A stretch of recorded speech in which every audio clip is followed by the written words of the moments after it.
샬롬, 좋은 아침입니다. 오늘을 허락하신 주님께 감사를 드립니다. 오늘 나눌 말씀은 요한복음 20장 24절에서 29절 말씀입니다. 그럼 제가 봉독하겠습니다. 12 제자 중 하나로서 디도모라 불리는 도마는 예수께서 오셨을 때 함께 있지 아니한지라. 다른 제자들이 그에게 이르되 우리가 주를 보았다 하니 도마가 이르되 내가 그의 손에 못자국을 보며 내 손가락을 그 못자국에 넣으며 내 손을 그의 옆구리에 넣어보지 않고는 믿지 아니하겠노라 하니라. 여드레를 지나서 제자들이 집 안에 있을 때에 도마도 함께 있고 문들이 닫혔는데 예수께서 오사 가운데 서서 이르시되 너희에게 평강이 있을지어다 하시고 도마에게 이르시되 내 손가락을 이리 내밀어 내 손을 보고 내 손을 내밀어 내 옆구리에 넣어보라. 그리하여 믿음 없는 자가 되지 말고 믿는 자가 되라. 도마가 대답하여 이르되 나의 주님이시오 나의 하나님이시니이다. 예수께서 이르시되 너는 나를 본고로 믿느냐? 보지 못하고 믿는 자들은 복되도다. 아멘. 오늘은 예수님의 12 제자 중 도마에 대해 생각한 말씀을 나누려고 합니다. 저는 그동안 도마를 의심이 많은 제자로만 알고 있었습니다.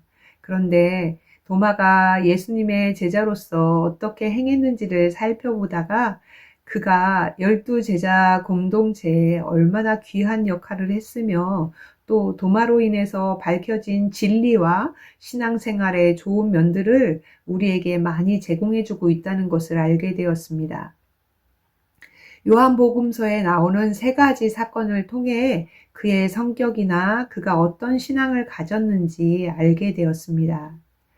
그는 제자로서 크게 이름이 알려지진 않았지만 끝까지 제자의 길을 걸어갔던 사람이었음을 나누면서 오늘날 우리에게 그리스도의 제자로서 어떻게 살아가야 하는지 알게 하는 제자라고 여겨집니다.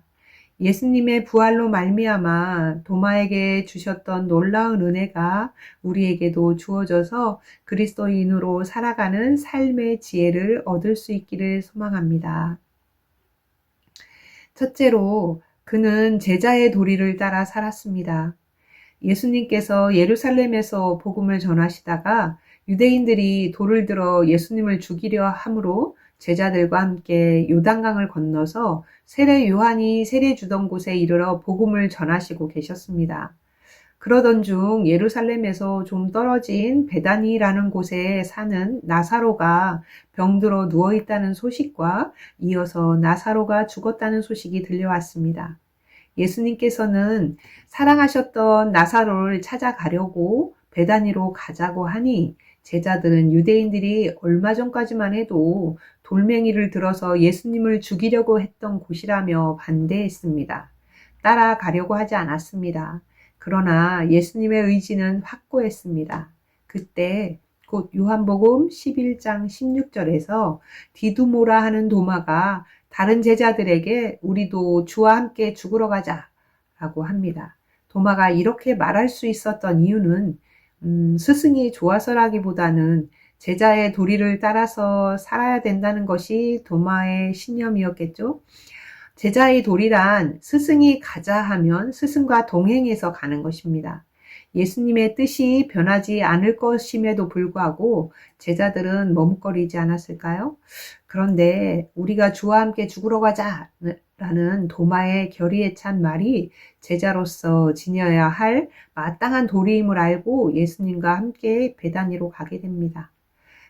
그런데 그곳에서 전혀 예상하지 못한 일들이 일어났습니다. 하나님의 영광을 드러내는 사건, 바로 나사로를 다시 살리신 것입니다.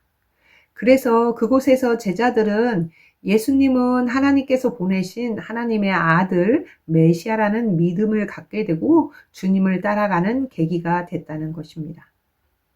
전혀 예상하지 못했습니다. 죽음을 각오하고 제자됨의 길을 따라 예수님과 동행했더니 놀라운 역사를 보게 되었다는 것이죠. 사랑하는 빅토리 처치 성도 여러분, 우리도 도마처럼 제자됨의 도리를 따라 살면서 예수님의 놀라운 역사를 체험하시기를 소망합니다. 두 번째로 도마는 믿음의 도리를 따라 살았던 사람입니다. 예수님께서 십자가에 못 박히시기 전날 최후의 만찬을 하면서 예수님은 자신이 잡혀가고 죽게 된다는 말씀을 자꾸 하시면서 고난받을 것을 말씀하시니 제자들은 불안해졌습니다.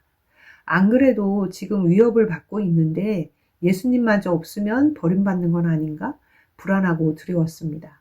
그때 예수님께서 요한복음 14장 1절에 너희는 마음에 근심하지 말라 하나님을 믿으니 또 나를 믿으라고 말씀하시면서 4절에서는 너희는 내가 어디로 가는지 그 길을 너희가 아느니라 라고 말씀하시니 바로 도마가 주께서 어디로 가시는지 우리가 알지 못하거늘 그 길을 어찌 알겠사옵나이까? 라고 묻습니다. 그 물음은 우리가 주님과 동행하고 싶은데 주님이 어디로 가시는지 어디에 계시는지 말씀해 주셔야 될 것 아닙니까? 말씀해 주십시오. 우리가 따라가겠습니다. 라는 의미지요. 그때 아주 귀한 말씀을 주님으로부터 듣습니다. 내가 곧 길이요 진리요 생명이니 나로 말미암지 않고는 아버지께로 올 자가 없느니라. 정말 주옥 같은 말씀을 도마의 간절한 질문을 통해서 얻게 되었습니다. 아마 도마가 이 말씀을 가장 깊이 받아들였을 겁니다. 왜냐하면 자기의 질문 앞에 바로 던져진 말씀이기 때문에 마음속 깊이 새기게 되지 않았을까요? 내가 곧 길이요 진리요 생명이니.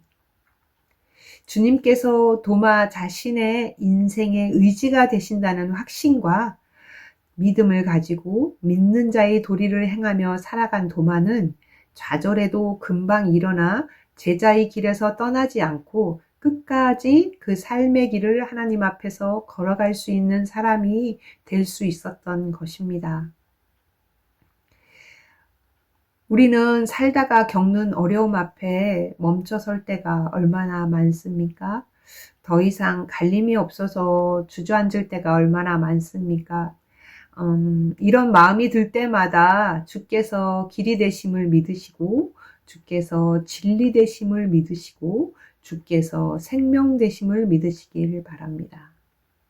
나의 삶의 근원 되신 주님을 믿는 그 믿음을 따라서 살아갈 때 우리는 하나님의 능력으로 인해 귀한 그리스도인이 될 수 있다는 것을 믿으시길 소망합니다. 세 번째로 도마는 사명자의 도리를 따라서 살았습니다. 예수님이 십자가에서 죽는 사건은 도마에게 뿐만 아니라 모든 제자에게 아주 큰 충격이었습니다. 우왕좌왕 불안합니다.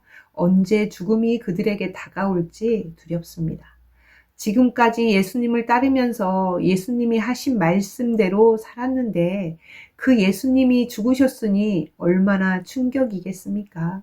이 충격을 견디다 못한 도마는 혼자 그 공동체를 떠난 것 같습니다.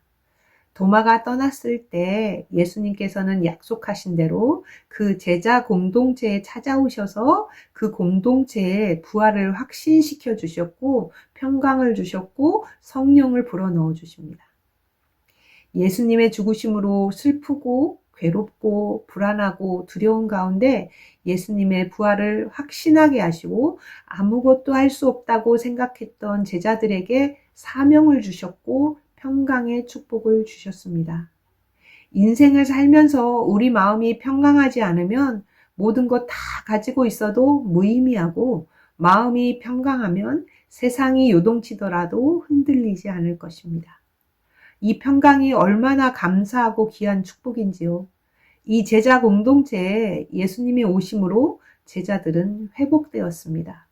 그 후 제자들이 도마에게 예수님을 만났다고 말하니 오늘 본문 말씀 25절에 도마가 이르되 내가 그의 손에 못자국을 보며 내 손가락을 그 옆구리에 넣어보지 않고는 믿지 아니하겠노라 며 의심의 마음을 비칩니다.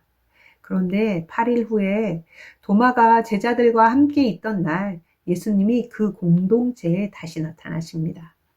27절에서 예수님은 도마에게 내 손가락을 이리 내밀어 내 손을 보고 내 손을 내밀어 내 옆구리에 넣어보라. 그리하여 믿음 없는 자가 되지 말고 믿는 자가 되라 말씀하시니 곧바로 도마는 예수님께 당신은 나의 주님이시요 나의 하나님이십니다 라고 선언합니다. 이 고백을 들으신 예수님은 그에게 보고 믿는 믿음보다 보지 않고 믿는 믿음이 더 복되다는 말씀을 전하셨습니다. 이 말씀이 그에겐 큰 충격이었고 제자로서의 사명감을 실현하도록 만드셨습니다. 예수님의 공생의 기간 동안 보고 듣고 체험한 하나님 나라의 일을 예수님을 보지 못한 사람들에게 전해야 하는 사명자로서의 삶을 살아가기로 결정한 것이지요. 예수 그리스도를 나의 주님으로 믿고 섬기는 공동체가 바로 교회입니다.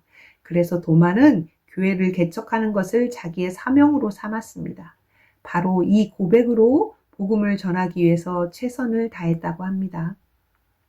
인도에 가면 초대교회부터 이어온 교회들이 있는데 그 교인들에게 누구에 의해서 세워졌냐 물어보면 도마 아니면 윌리엄 캐리라고 합니다. 인도의 첸나이라는 곳엔 도마가 기도하다가 원주민이 던진 창에 맞아서 순교했던 무덤과 도마의 기념교회가 있는데 기념교회 앞에 이렇게 써 있다고 합니다. 내가 주를 예배하나이다. 도마는 복음 전파를 위해 일평생 자기를 하나님 앞에 드리는 예배의 제물로 살았습니다. 우리도 도마가 삶의 원칙으로 알고 살았던 제자의 도리, 믿음의 도리, 복음을 전해야 하는 사명자의 도리를 따라서 살아가기 위해 가정과 교회와 직장과 만나는 모든 사람들에게 예수님의 사랑을 전하는 자녀들이 되어 봅시다. 이를 위해 날마다 성령의 도우심을 간구하며 주님이 동행해 주시도록 기도하는 삶을 살아가시길 간절히 소망합니다. 기도하겠습니다. 사랑의 주님, 예수님의 십자가 죽으심 앞에 낙심하고 절망했던 도마처럼 우리도 인생길을 걸어가며 절망하고 넘어집니다. 그러나 사랑의 주님은 의심하는 도마를 꾸짖지 않으시고 찾아오셔서 복음의 사명자로 변화시켜 주신 것처럼 자꾸 넘어지는 우리들도 말씀으로 힘을 얻고 다시 일어설 수 있게 하심에 감사드립니다. 하나님, 우리 인생의 길이 언제 끝날지 알지 못합니다. 하나님께서 언제 우리를 부르실지 알 수 없지만 그 시간이 이르기까지 도마처럼 예수님의 제자로서 제자의 도리, 믿음의 도리, 그리고 사명자의 도리를 따라서 걸어가며 끝까지 아름다운 삶을 완주하도록 도와주시길 간절히 기도합니다. 우리를 사랑과 능력으로 끝까지 이끄실 주 예수 그리스도의 이름으로 기도합니다. 아멘.